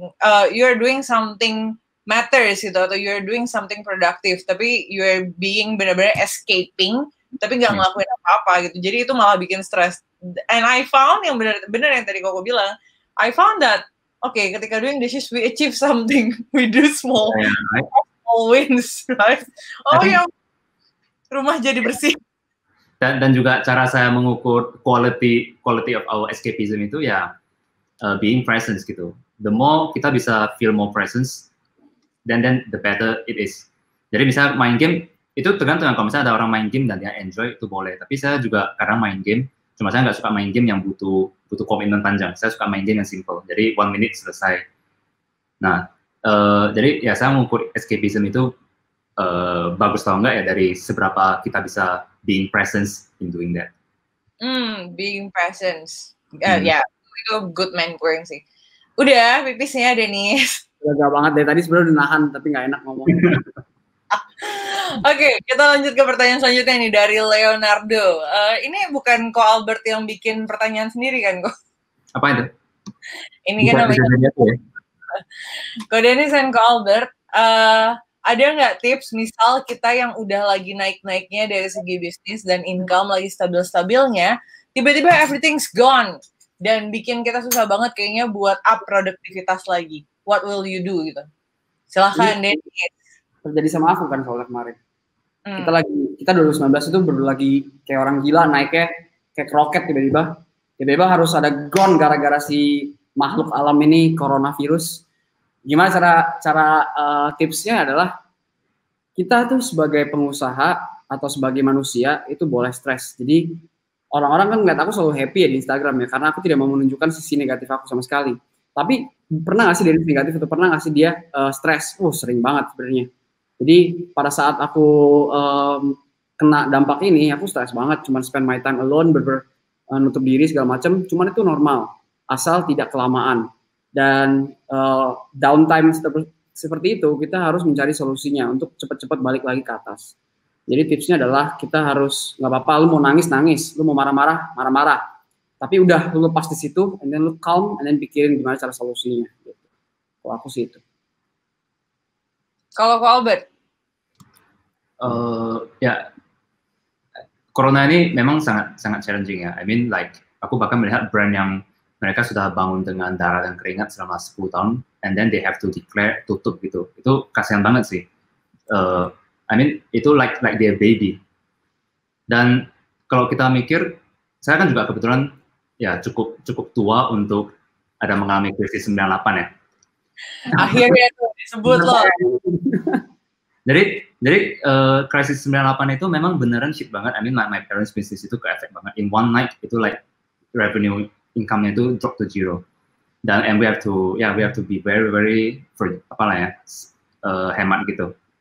Dan tapi justru itu yang memotivasi saya dari SMP itu harus mikir nih, udah mulai mikir kalau saya lain kali mau kuliah itu saya harus mulai mikir cari duit dari SMP. Nah itulah saya mulai ngajar dan sebagainya. Dan if we flashback our life itu kebanyakan we grow itu mostly during crisis, even walaupun itu big crisis atau small crisis. As long as kita nggak maaf cakap meninggal selama krisis itu, ya kan? I mean what doesn't kill you makes you stronger. Itu aku sekarang yakin banget. Itu bukan cuma quote kerenan, tapi I really percaya tentang itu. Jadi misalnya seperti kondisi sekarang deh. I know a lot of people feel depressed, we feel challenged. Tapi sebenarnya kalau kita mikir ya, life ini basically yang kita perlukan apa aja sih? Kan as long as kita masih bisa sehari makan 3 kali, kita masih bisa tidur di bawah atap gitu ya. Actually, selain itu ya kita nggak bonus. Kita nggak wajar bonus. Ya selagi kita ekonomi masih bagus, kita dapat ya kita enjoy. But ketika kondisi masih seperti sekarang ini, most people feel depressed itu kan. Jadi gini deh, problem itu menurut aku ada 2 ya.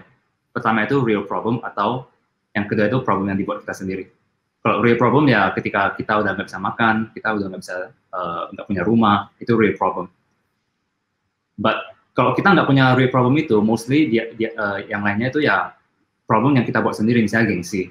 Maaf cakap, misalnya kita punya mobil bagus, and then mendadak ekonomi down, kita harus jual mobilnya. Nah banyak orang nggak bisa terima, kita harus jual mobil kita itu. Atau kita harus jual apartemen kita yang selama ini kita tinggalin bagus, kita harus pindah nih ke apartemen yang lebih kecil atau ke rumah yang lebih kecil gitu. I think itu problem gengsi. Dan kalau kita mikir ya, ini juga happens to nggak cuma kita sendiri kan, it's that to everyone in the world gitu. Jadi kita juga sebenarnya nggak usah terlalu pusingin sih masalah gengsi itu. I think by dengan cara pikir seperti ini udah bisa bantu kita buang banyak hal yang nggak perlu kita pikirin dulu. Jadi fokus on yang bisa kita solve di depan mata dulu. Itu ini ada yang komen kok, katanya itu quote-nya Kelly Clarkson. Siapa tuh Kelly Clarkson? Kelly Clarkson, coba aku Google. What doesn't kill you make you stronger. Oh oke. Oh penyanyi. Itu ada lagunya pop singer. Yeah, and singer songwriter. Oke.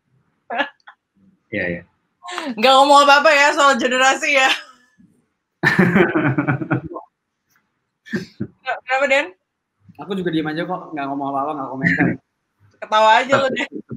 Dari sini udah menunjukkan deh. Oke. Aku pilihin pertanyaan yang selanjutnya. Ini deh yang terkait sama tim. Ya Bisma lagi. Oke, Bisma Adiputra. Bro Denis, pertanyaan. Iya tahu bis itu pertanyaan bukan jawaban. Kalau handling karyawan dari hati ke hati, what if mereka jadi ngelunjak or taken for granted, akan diapain? Gampang banget sih jawabannya. Nggak pecat cari yang baru ibaratnya. Kalau aku sih ngomong, aku selalu mikir kayak gini, bukan asal ngomong pecat cari yang baru ya. Cuman kita ngomong kayak gini. Kalau aku ya mikirnya perusahaan udah aku bentuk dari nol, benar-benar dari nol, dari 1 orang doang, dan ini sekarang bisa sampai 500. Jika ada yang seperti itu, ada yang lunjak, taken for granted segala macam, mau setinggi apapun dia, kalau menurut kita adalah dia membuat progres atau merusak family ini. Sekarang pertanyaannya kembali menjawab pertanyaan dengan pertanyaan.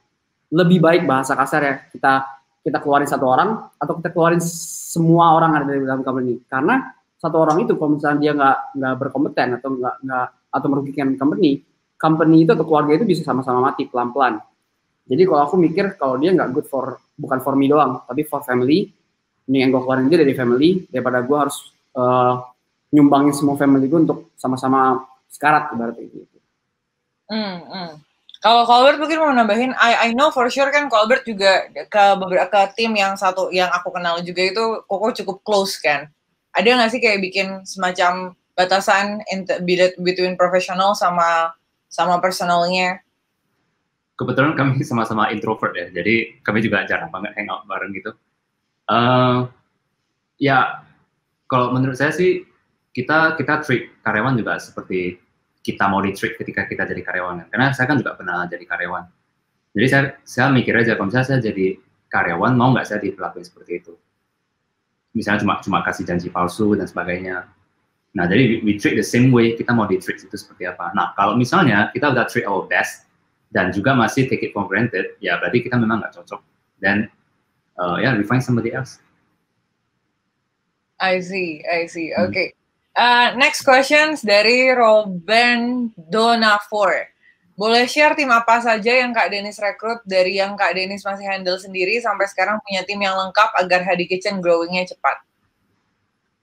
Tim yang aku rekrut, waduh ya banyak banget dong.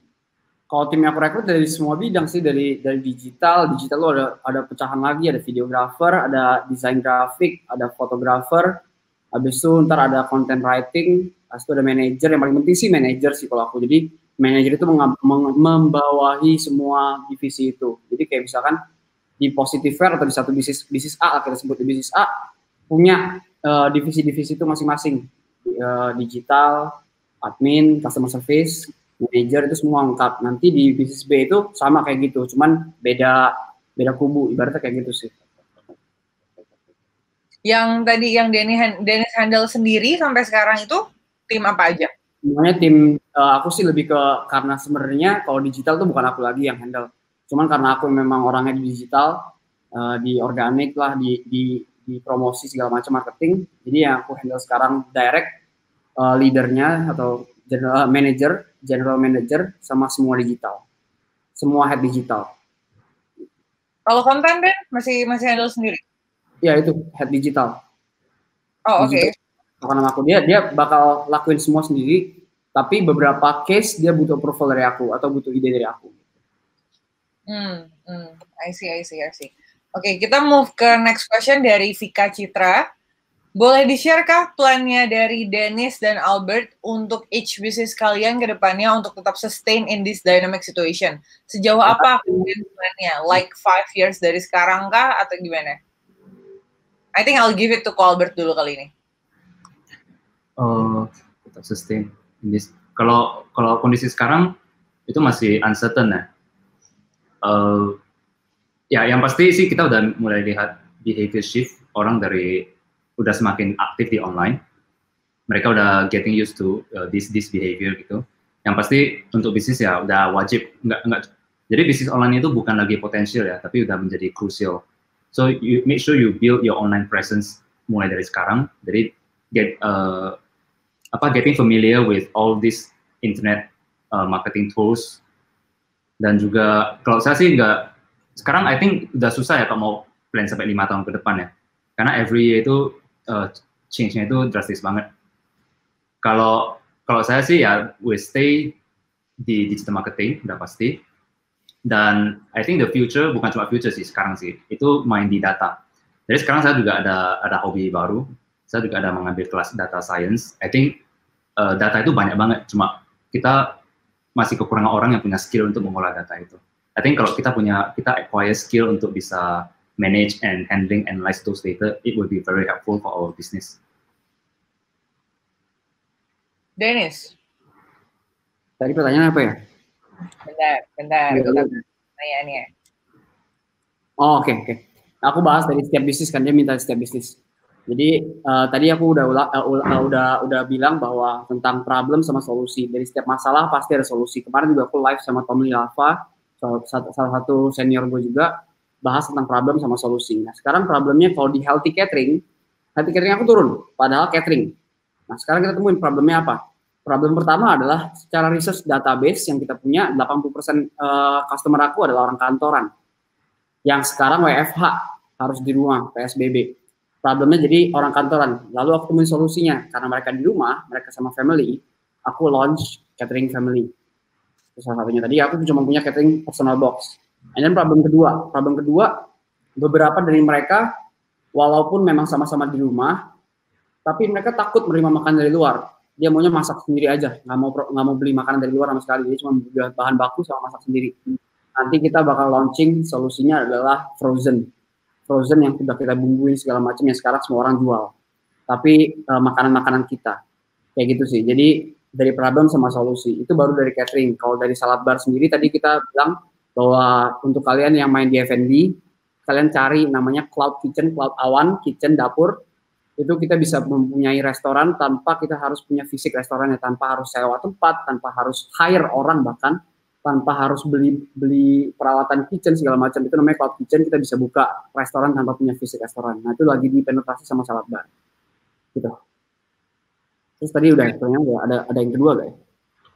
Plannya 5 tahun ke depan, sampai bikin plan tuh sampai sejauh 5 tahun ke depan nggak sih? Kalau dari Dennis? Kalau aku sih, aku biasain diri untuk bikin plan jangan kejauhan. Kita punya boleh big goals-nya menjadi orang sangat tajir atau punya gedung tinggi segala macam itu boleh.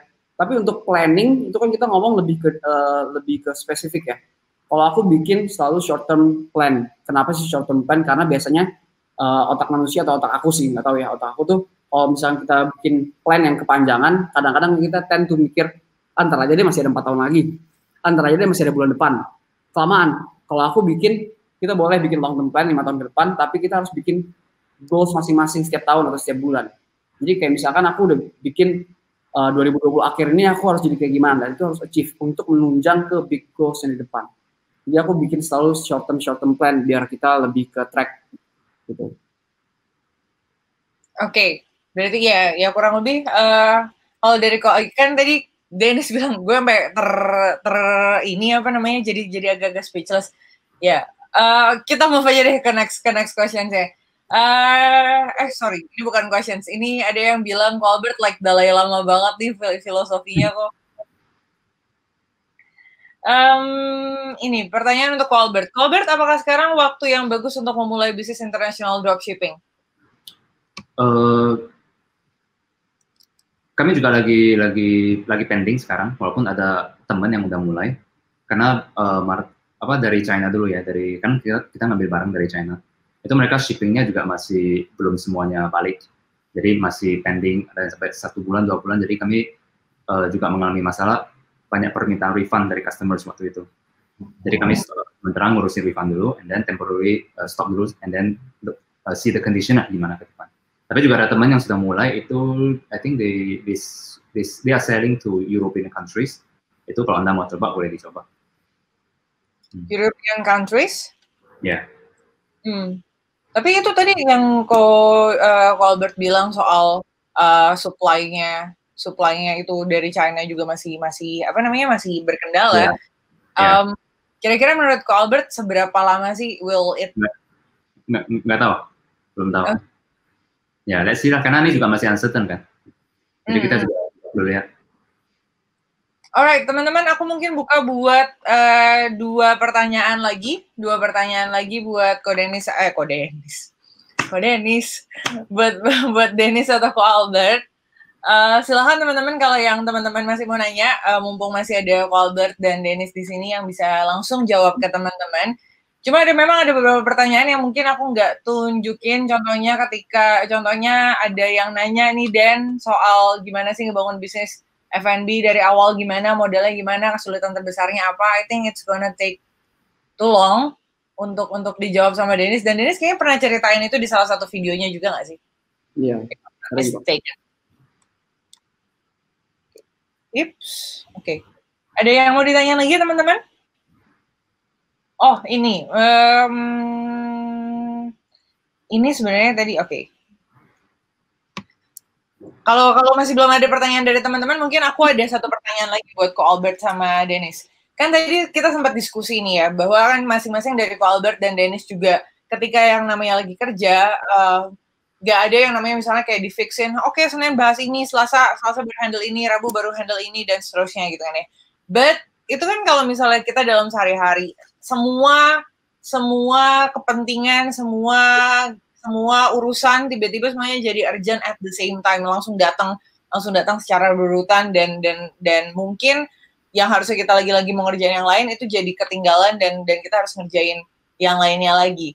Nah, apakah Ko Albert dan Dennis itu punya skala prioritas sendiri, atau gimana sih caranya assessing bahwa oke, ini pekerjaan yang ini atau kegiatan yang ini atau urusan yang ini harus dihandle duluan dibandingkan urusan yang lain? Pasti ada prioritas sih. Jadi pasti kan sering kita terima tiba-tiba beberapa langsung masuk ke satu otak, itu pasti pusing banget, bisa nangis kalau misalnya kita harus handle semuanya bareng. Nah, biasanya aku harus temuin skala prioritasnya betul katanya tadi, bahwa yang mana yang paling urgent, yang mana yang butuh sekarang juga, yang mana yang bisa di-delay walaupun 5 menit kita delay sebentar. Tapi kan kalau misalnya aku jelasin apa yang harus di-delay segala macam, skalanya itu pasti beda-beda karena nanti urusannya juga beda-beda.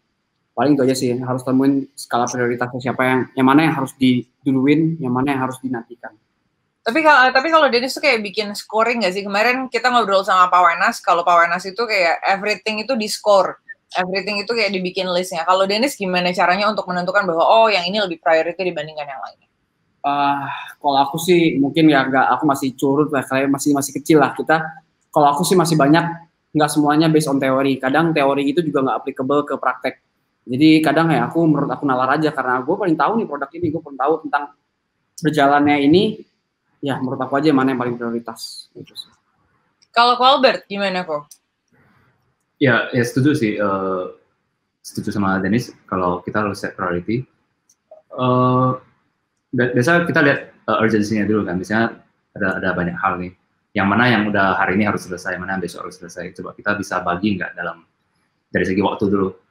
Dari urgency-nya. Terus yang kedua ya mungkin dari segi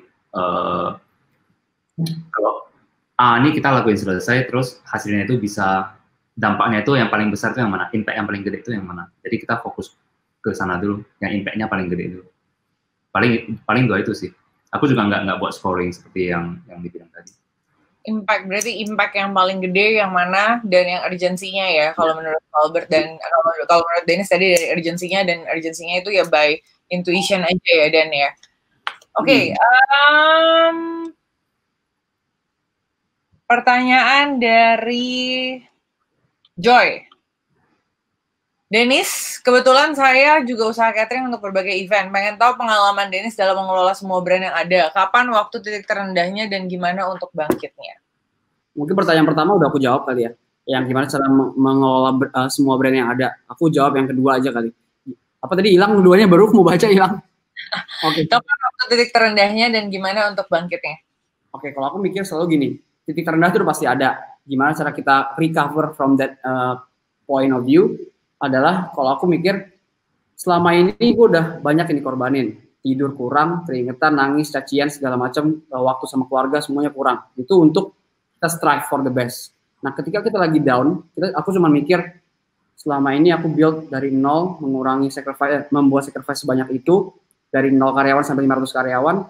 Karena dengan titik jenuh ini aja, apakah gue rela semua itu hancur? Karena menurut aku ketika kita stop di suatu tempat, kita nggak akan stay di sana. Justru kita nggak akan stay di sini, kita pasti turun. Nggak mungkin ada namanya bisnis to stay. Menurut aku ya.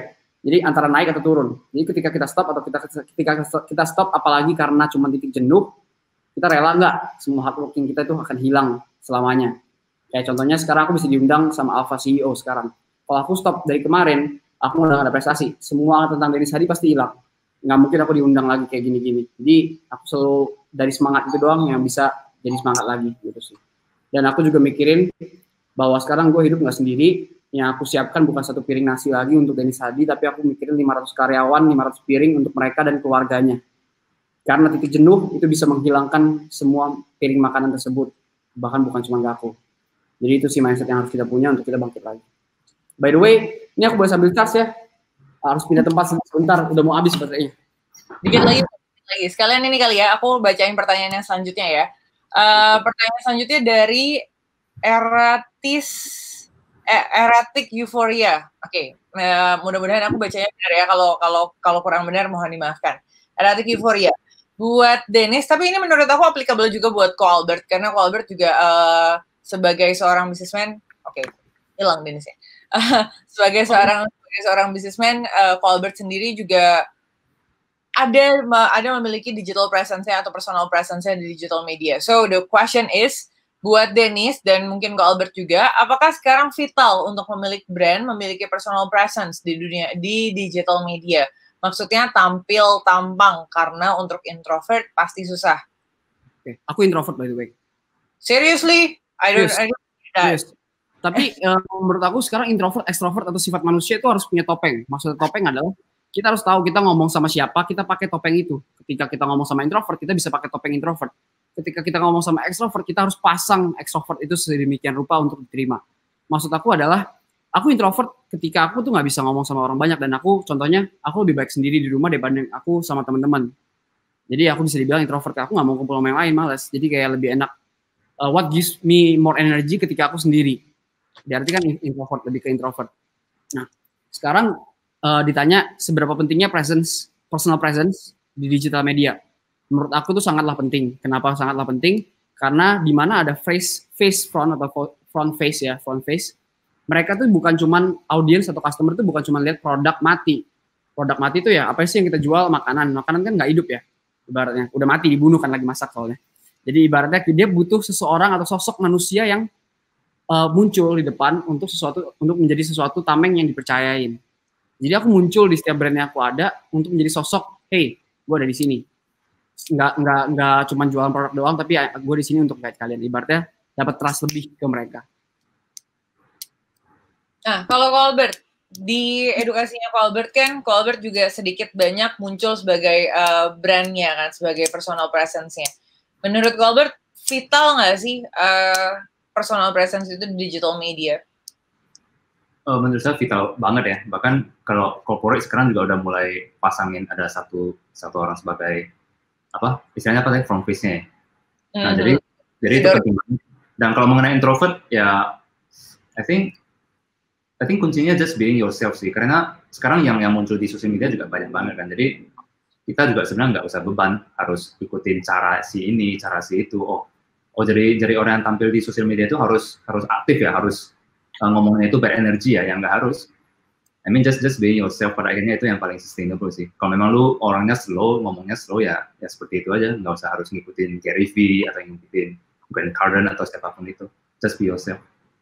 Ya, I think apa yang Albert lakukan itu keren sih. Maksudnya karena ya you're being you juga kan. Maksudnya in a way that you are present to the audience. Albert memang hadir juga sebagai face of the education itself ke audience, tapi Albert juga nggak yang berusaha untuk kayak going yang heboh or something. You're just there, tapi benar-benar masih terkait gitu nggak sih?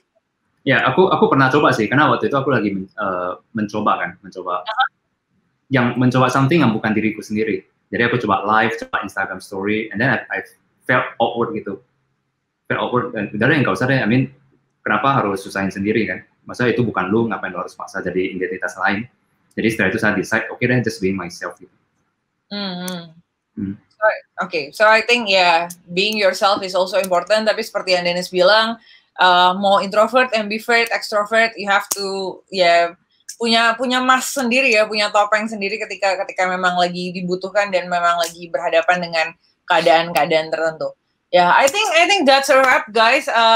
Buat kita udah ngobrol panjang banget sama Dennis sama Albert sama satu setengah jam, I think 1,5 jam. Dan I believe kita dapat a lot of insights, walaupun insights-nya juga berbeda-beda gitu. Tadi Albert bilang, productivity measure by results, tapi Dennis nggak setuju productivity doesn't really measure by results gitu ya. Which is dua-duanya menurut aku adalah pandangan yang sama, nggak ada yang benar, nggak ada yang salah, dan productivity itu measure benar-benar by your own self. Karena ya nggak ada ukuran yang pasti juga productivity seperti apa. Sama seperti kayak night owl atau early bird pun juga nggak berefek terhadap productivity itself kan. Dan tadi Dennis juga ada poin bagus di mana kayak ketika kita menghabiskan waktu sama family doesn't really mean that you're being unproductive. You are productive in the other way. Dan tadi Albert punya satu poin menarik ketika ngomongin soal escape, doing something yang making other impact juga, itu justru escaping from itu juga bisa jadi satu bentuk escape dari kegiatan sehari, dari kerjaan atau dari overwork yang udah sampai bikin otak panas. Thanks a lot Albert dan Dennis atas waktunya selama 1,5 jam ini. Thank you juga sudah mendukung gerakan dari kita untuk nakes ini, gerakan sosial untuk pengadaan APD bagi para nakes yang berada di garda depan. Buat teman-teman, kalau teman-teman merasakan teman-teman dapat insights yang luar biasa dari Albert dan Dennis, apapun insight-nya, akan lebih baik lagi kalau teman-teman bisa tulisin insights-nya di sosial media teman-teman, share di sosial media teman-teman, di Facebook kayak, di Instagram, di Twitter, di TikTok, ada sosial media apa lagi sekarang yang baru. Dan sosial media yang lainnya, atau teman-teman juga boleh cuma share ke temannya, ke teman-teman terdekat atau orang yang teman-teman sayangi atau keluarga terdekat. Karena balik lagi pada tujuannya, kita pengen supaya apa yang dibagikan oleh 30 orang ini, 30 orang luar biasa ini bisa berguna ke lebih banyak orang lagi. Dan if you do, please share your aha moment. Tolong share aha momentnya teman-teman. Tag di Instagram @alfasio.id, dari kita untuk nakes, dan tag juga ke Ko Albert @albertleonardo dan Dennis Hadi, double E itu belakangnya, jangan sampai salah. I think that's it. Oh ya, buat teman-teman sekali lagi, buat teman-teman, please, if you think kalau misalnya teman-teman merasa ini sangat berarti buat teman-teman, saya ingin mengajak teman-teman juga untuk berdonasi, untuk ngebantu teman-teman nakes yang ada di garda depan dengan melalui pengadaan APD. Seberapa kecilnya pun, seberapa besarnya pun, itu sangat tetap memberikan arti yang luar biasa bagi teman-teman nakes di luar sana. Kemarin aku nggak tahu teman-teman semua di sini dengar atau enggak gitu ya, tapi kemarin tuh ada satu cerita yang cukup membuat terharu dan tersentuh menurut aku, ketika ada seseorang yang donasinya 50.000, tapi di donasi itu dia juga menyampaikan pesan bahwa ya ini donasi 50.000 dari sisa uang saya yang 100.000. Thank you, semoga jadi berkat. Dan itu ketika seseorang dalam posisi itu juga willing atau mau untuk membagi, untuk berbagi melawan COVID-19 ini, melawan semua pandemi ini, I think kita yang dikasih sesuatu yang lebih, kita yang masih dikasih sesuatu yang cukup, itu juga bisa membagikan lebih lagi kepada teman-teman nakes yang di garda depan, supaya kita memang benar-benar bisa memberantas COVID ini, dan kita sebagai tenaga non medis bisa ngebantu dan bisa berkontribusi sesuai dengan peranan kita masing-masing. That's a wrap. I think that's a wrap for today's session. Kita akan balik lagi jam 3.30. Jam 3.30 bersama CEO dari Sweet Escape, yaitu David Song. Dan kita akan ngebahas soal business innovation bersama Pak David ini. I'll see you guys di jam 3.30, jadi kita akan break sekitar 23 menit. Sekali lagi, buat Ko Albert, buat Dennis, thank you for your time. It's been a pleasure and it's been a great time having you guys in this live charity concert. Yeah, I think it's a concert, salah lagi. Charity conference. Okay, see you guys next time. Thank you, Ko Albert. Thank you, Dennis. Bye. Bye.